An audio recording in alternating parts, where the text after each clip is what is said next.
وكان لابس جاكيته تشبه لون المبادئ. بص لرجالته بصه وقال مفيش حداد، وساب ليهم ملاحظه قالها الشاعر فؤاد: في الحرب محد صادق الا الدم الرصاص.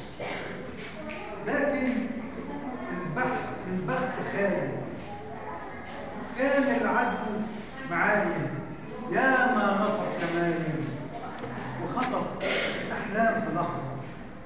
الضربه جت في ظهره لقالوه عند المحافظه، صعدت روحه لبريئها قالت للي خالقها: هقعد في الجنه ذاكر ازاي اهدي العساكر علشان تعرف طريقها تكون ساعة المقاومة.